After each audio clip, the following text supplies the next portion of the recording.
Hello, and welcome to our podcast. This is my wife, Jeannine. This is Dr. Gary Penn. And together we're Dr. and Mrs. And together we're Dr. and Mrs. And we took a minute break. We had a lot going on, regrouping. Mm-hmm. And now we're back, and we have a juicy topic today Yes. of is it better to act in or act out in your relationship? Yes. And this did not come from our personal experience with each other, but it's a frequent topic in your practice, and also maybe more friends than we would care. Not so much now, because we have a lot of friends that we're close to and family that are really solid, but we've seen people Yes. act out, Yes. right? Mm-hmm. Yeah. And you experience this a lot. I experience it a lot in my work. Obviously, you're a psychologist, and people often go to a therapist because they're having relationship issues. Mm-hmm. And this, it's such a high stakes moment for a lot of people because they're just so much invested in loving someone, or if they're married, or if they have children, and it just becomes this high stakes game, and they get a little lost in the weeds. But I could explain a little bit what I mean by act in or act out. Yeah, do. So the example that I like to use is when I was in my office in Brentwood, there was an Alfred's coffee shop. And it was just across the street from my office. And there was just always a line outside in the morning. And it just happened to be a lot of really attractive people were in line. A lot of attractive women, a lot of attractive men, and blah, blah, blah. And there's an attractive woman who's in front of me. And we start talking. And we're having this conversation. And it's a good, 20, 25 minutes before we get our orders done. And let's just say that it becomes clear that she's interested in something. She's interested in me, or I'm interested in her. So what happens at this point? I mean, it's not unusual, whether you're happily married or not happily married, that you might find someone interesting or exciting, or that person is like, wow, that person is really just a bullseye for me. But it's okay to have feelings, but to actually start to move it forward is a whole different thing. So if that's the case, it becomes like a moment. Our time's up, we're about to get our orders. I could say to this person, you want to sit down and have coffee together, right? Innocent enough maybe, right? Or I guess that's my coffee, I'm going to sit over here. We could sit down, we could talk for a bit. And then we're talking for 20, 25 minutes. And again, all this is fine. All this is no felonies, just fine, just having a conversation with someone. And then it kind of slowly moves forward at the end. So it was really nice meeting you, and all of a sudden we're exchanging information, right? Cell phones, we're doing this, we're doing that. It's good to see you, maybe, we should do this again, and so forth. So that is, in my view, if you're in a committed relationship, you love someone, they love you, it's an acting out position. Or at least the beginning of one. Yes. It's still, okay, I'm listening, and I'm thinking, we're on the cusp. We'll get into this more, because we have some difference of opinion of what's too far, what's okay. But I know what you're saying, right? Because part of what you say is it was just too appealing. Not, if it's just too appealing to think, where can this go next? Not maybe, you know, you're interesting, I'm interesting. I don't meet that many people that go have coffee with because I'm a psychologist. It might be nice to have company. Sure. And it happens to be a woman. Yes. But you're just a little too interested. Yes. And so, again, there was nothing that you could say, this is, oh my God, I can't believe you did that. It's very subtle. Obviously, there are other situations where it's very, very obvious, but in a situation like that, it's very subtle. And so now we get to the idea of acting in or acting out. And so here's the difference. If you're a man or a woman and you're committed to acting in instead of acting out, I will say I would come home from my work and I'd say, honey, something really interesting happened today. And I would tell you the story. I would say I was at Alfred's and I was in line and this woman, she was an attractive woman and it was clear that she was interested in me. And it felt way better than it should have. Right. That's when it's a red flag. It just felt way better, yes. It just felt way better. I just felt, oh, she thinks I'm handsome or she thinks I'm interesting. And I was thinking, like, that's not good. Yeah. That's not good. This is something. This is hypothetical, by the way. This did not Yes. happen. But this did maybe not before we go further, Yes. we're going to do a rapid fire, Sure. which helps us set up a little bit more of the ins and outs of what we want to talk about. Is that cool? Of course. Because I know you have a lot to say about this topic Sure. because it comes up a lot. Mm-hmm. Okay, remember, yes or no, then we'll talk about it. Because Gary likes to go deep. Have you ever wanted attention from someone else instead of dealing with what was missing in your relationship? Absolutely. I'll have to say yes. Yeah. I mean, wanting is not acting. Yes. Wanting is, of course. Yeah. Have you ever made something seem innocent that really wasn't?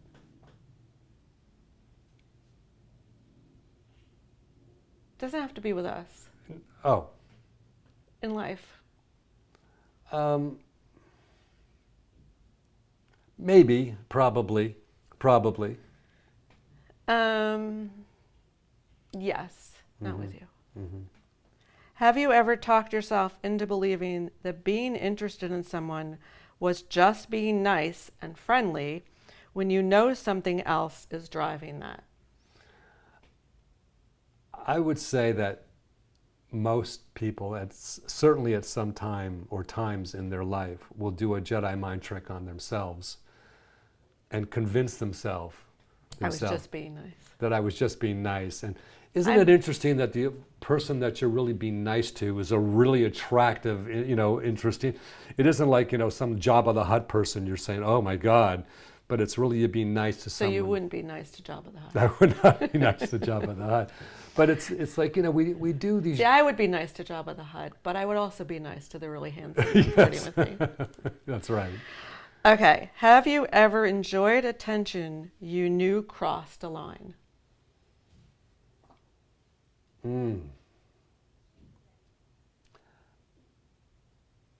Well, if I'm enjoying, yes or no? I guess if I'm enjoying the attention, I'm not the agency part of it. So I guess if someone is like really like saying, "Oh, Dr. Penn, you're blah blah blah," would I enjoy it? I imagine I would. We're allowed to. I think the question is really saying, have you enjoyed it too much? Oh.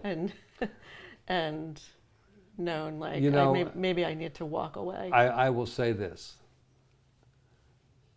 and this is like such a joy to be able to say, that when you, in my life, maybe, I'm sure maybe, but when you love someone, it just doesn't hold. It's just like, so it just. Well, that's your answer, right? Yeah. I think there's a lot of people that are really in love with their partners that maybe enjoy the attention more than they should, but it doesn't mean they would act out. We know some people like that. True. And what do you think about that? Do you think that's kind of playing with fire a little bit? Do you think that's kind of... Yes. Is that like... Well... It's kind of like... Are you almost going into like problematic? I guess it depends on how like at risk your relationship is in general, right? Like if you're someone that just needs that flirtation sometimes to feel whole, then maybe it's not a danger. It's maybe not great, but it goes beyond like our relationships in trouble and just I got issues, Yeah. right? So Yeah. maybe I don't think it's healthy, but I don't think it's always a danger of a relationship falling apart. So let's go back to the acting out and acting in and like what, because we were talking recently about couples that come to you and there's already been an affair. Somebody, one, Sure. two. Just the other, basically just earlier this week, it was in my office. Yes. And I find it remarkable actually for people that have actually got to that point. They're already making a positive move in the right direction, I guess, to come to someone like you, or they're at least opening the door to be like, I already acted out. Sure, I probably shouldn't have. Now I want to act in. And how do you recover from something like that? How does a relationship ever recover from that? That's a great question. Sometimes it doesn't. Sometimes it really doesn't because it's probably statistically more often it doesn't. Yeah. But when it does, like what's the magic sauce to possibly getting to a place that you could move forward? And I'm sure there's a lot of trust issues and hurt and misery. A lot of people that I've worked with over the years have been in relationships where there's infidelity and they work through it. So that would be like if like I'm always working or I'm always out, doing stuff and I'm drinking and I'm going out and, someone drifts on me or something. Someone drifts on you. Well, It sounds so innocent. Okay, well, I was just drinking, I was out, and this person came. But I'm saying if and there I was, la-di-da. But if we know there's a there, yeah. If we know, like if we know there's a there, that we were just AWOL in the relationship, we really just were just not. Which is probably the more important thing. Okay, so your relationship isn't feeling the way it should feel. Yeah, right. And maybe we just talked about this. Yeah. Maybe the other, not for us again, but you're trying, a lot of times we start in a relationship and it's fun and it's easy and then you maybe have kids and it gets harder and they're crying and yes. Sound familiar, Jameson? And all the stuff that makes it, and maybe you didn't have to have those big talks and that big conversation and the big open communication because it wasn't that complicated. And then you get to a point where there's a lot more, bricks laying up, right? And you're trying to communicate with somebody to say, hey, look at me. We got to talk about this stuff. And they're like, we're fine. We're good. Everything's fine. What do you do with a non-communicator? Well,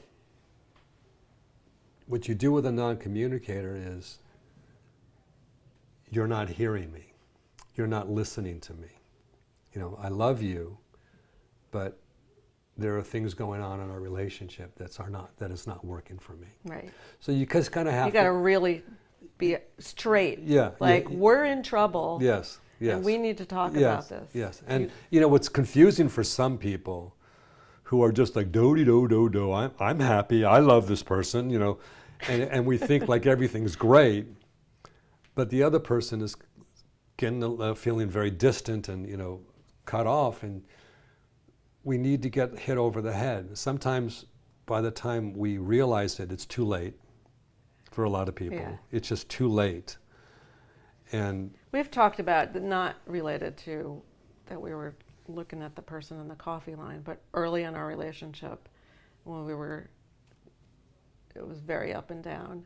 And then there finally was like, we got to talk about this. It was very sobering. If you came to me now and said, I got to talk to you, this is happening and this is serious, I would stop in my tracks, because it's not how we It's not who we are, yeah. But I think a lot of people are afraid to have that conversation. They're afraid, and that's why they act out, right? Or they're feeling not heard. Yeah. Maybe they've tried to be heard, they're not heard. Or I have friends who literally are reluctant to say what they need to say to their partner. That's how much, again, like most of our friends right now are pretty solid. But in my life, I have seen many people that probably needed to have that conversation and avoided it. It's a high stakes position to do, because you can't fix a problem that you don't acknowledge exist. And if you're not acknowledging it and you're not saying, listen, we need to talk. In the case that I brought up before about me in line to get coffee, and there's a choice. It's kind of like you're at this crossroads. So talking to this woman, having a conversation, it's obvious that there's some kind of chemistry going on. I could have coffee, I could exchange numbers with her, I could do that. But the other option, and I think this is hard for a lot of people to get there, to really do, is I could come home and I could say something that really was kind of crazy today. I was in line at Alfred's to get coffee, and a woman started talking to me. And she was very attractive, and it was clear that she was interested. And it felt way better than it should. Right. It just felt way better than it should. And we need to talk about that. It seems like you've been really busy lately, you've been really distracted, you've been doing all these other things. We haven't had sex very much, and it seems like you're just not there anymore, or whatever the story is. All you wear is Uggs and sweatpants. Oh, yes. So if we act in, it's like we say, this is what's happening in my space, instead of like some people will say, oh, that feels so good, let me lean into this other person, instead of bringing this information to the person that we're married to. Okay, well, in a healthy relationship, the response would be like, that concerns me. Yes. What do we do? Well, then we need to talk about it, and we need to have a really like kind of kitchen table conversation where we say, this is where I feel you're not interested, you're not listening to me, or you're being too needy, or whatever the story is. I miss date nights. It just has to be. We have to talk about it, because if we don't talk about it, it becomes toxic. Right. It just sits there. And what if you have a good partner that just is bad at talking about it? What if you say those things and the person is just like, yeah, I know, you're right. Like that, doesn't really, acknowledges it, but there's no like growth there. Sometimes we need to get hit over the head with a 2x4. We need to we don't want to be mean, especially to the person that we love, but we need to sit down with them and look that person in the eye and say, you're not hearing me. Like, you're not listening to me. This is unhealthy for the two of us. So you could try to spray air freshener around the pile of poo, but there's a pile of poo right now.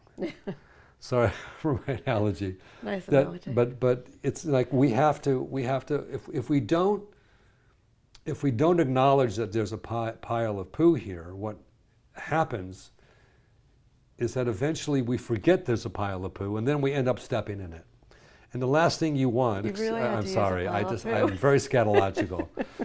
But go on. But at the end of the day, you don't want to get to that stage in a relationship where you're just stepping in it, and all of a sudden things feel very existential. Yeah.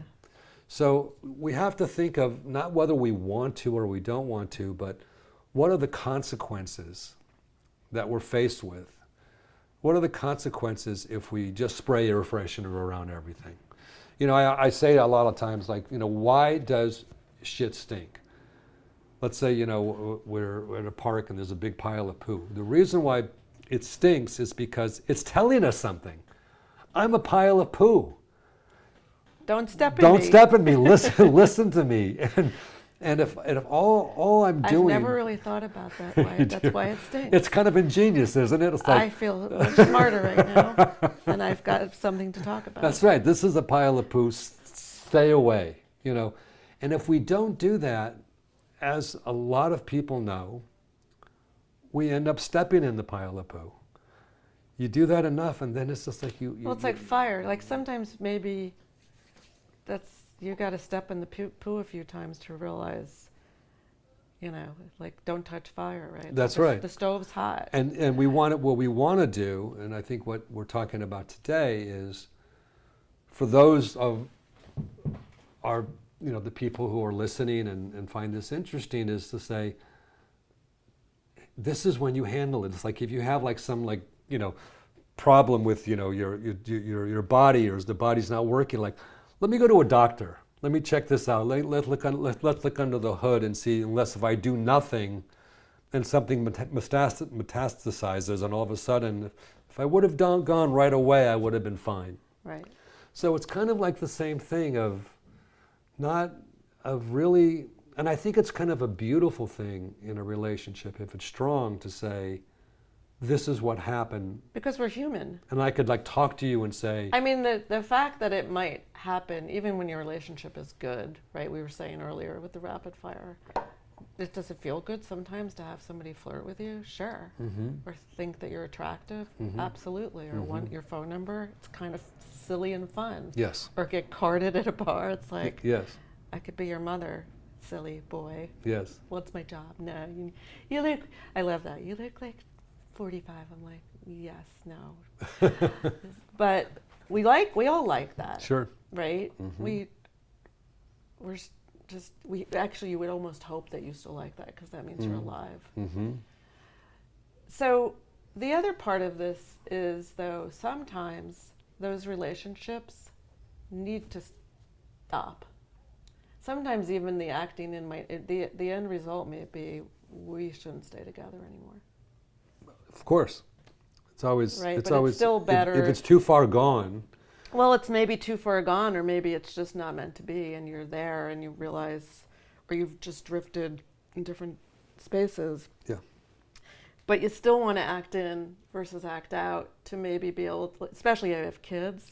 You just took it. I go, especially if you have kids, because otherwise it's going to create this toxicity that is going to just mess with the relations. I mean, if things go sideways, you know, and you're with someone and it goes sideways, you say, okay, but there are no bad actors. There were no felonies. There were just we drifted, or you've been Right. so depressed, or you've been this Which or is that. hard and sad, but It's yeah. sad, it's heartbreaking.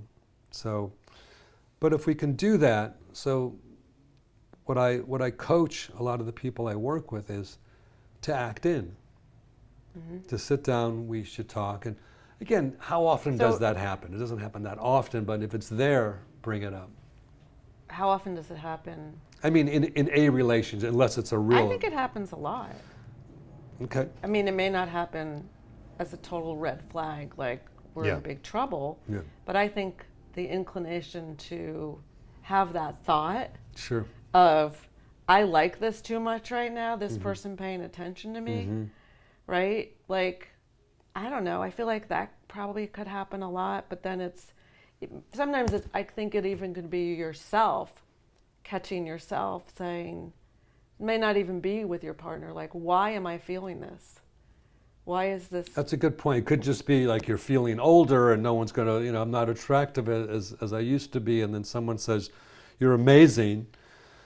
It doesn't have to be anything. It may not always be that it's the biggest problem in your Yeah. relationship. It may just be what you're going through, your own private Idaho, and But maybe that's something to talk about, or for you to look within yourself more, right? Yeah, that's a good point. I think it's a good point. I think, in all honesty, I probably felt that at times. You felt Well, that the attention of someone else is really nice, and I shouldn't really need it, but yet I need it. And I think for me, it's just getting older. well, the thing about with you is that you're just so gorgeous. You get that all the time. Oh, God, that's in beauty. Men, Beauty is in the eyes of the beholder. Listen very carefully right now. First of all, what I said is true. so I wasn't necessarily being nice, but the fact is that you are gorgeous, and of course people will look at you and say, I'm about to regress to like third grade. Wow, which what a is, surprise. Which is not hard for me. Where you used to say, hubba, hubba, hubba, ding, ding, baby, you've got everything. And the good news is, and lucky me, is that you still do. I'm going to take a knee right now. God help us all. You know what? I am very lucky that you think that about me, still and always. No, I know that about you, but yes, Yes. I'm happy to say it. Yes. So, anything else we want to say? I think we've covered a lot of the issues. Do we want to go a little deeper on any of this stuff? Well, what are you thinking? I don't know. Any other wisdom from Dr. Penn of once you've actually come to someone like Dr. Penn and you've opened up the communication and you've acknowledged there's a problem, Yeah. then you go home Yeah. and Dr. Penn's not there. Okay, okay, that's a great question. I have a saying that either we deal with our issues or our issues will deal with us. Yes. So what like any kind of illness, whether it's a physical one where you have a little bump on your thing or you're not paying attention, we just ignore it because we're afraid. Yeah. I think it's just about being very transparent and communicative. And it doesn't mean like if I'm concerned about something with you, let's say, that you did something wrong. Right. I just need to say, this is what da-da-da-da-da, or you could say, this is what's da-da-da-da-da, so we could just talk about it. But you leave Dr. Penn's office, or you leave the conversation if there's not somebody like you involved, but you got to keep it going. It can't be like one and done. That's right. That's right. That's a good point. You have to, but it's so interesting because for a lot of us, it becomes like it becomes very like, we just kind of want to cover our faces and not think about it and say, okay, I hear you. Like, instead of like saying, let's go for a walk. Like, let's talk about this. Yeah. How long have you been feeling this? What's been going on for you? Like, and be open. Like, if someone, excuse me, I say, like, when you're in an argument with someone and you're arguing with your partner, especially when we're in a relationship, we have the goods on each other. You could say you're this, and I have exactly what to say about what you do, or vice versa. But I coach people all the time is when someone has a complaint towards you, try to think about why that person is right. Instead of, well, you do it too, or you're wrong. And drill down a little bit. So when I do that, how does that affect you? And tell me when I do that. So in the example of the coffee shop, for instance, it's really being able to say, like, why was that so intriguing to you? That's right. Right? Like, if anyone's interested in ending a relationship, it's not hard to do. Anyone can do it. But if you're looking to go the distance and to be with someone, and and to see if the relationship you're in can thrive and survive. And it's when it's a miracle when a relationship works out. It just seems like it's a miracle. That's an important thing to remember. Yeah, like It's a miracle to find your person. It is going to be work at times. It's going to not be fun at times. It's going to be not as sexy and not as... it's not. Oh, I'm sorry. I don't know how to break it to you, but sometimes it's not. Oh, wow. But you know, you're my person. So we talk about it and we work it through. That's right. Right? Sometimes it happens quickly. Sometimes it takes a few months. Not so much anymore, but at times it did. Because there was a lot of not hearing the other person.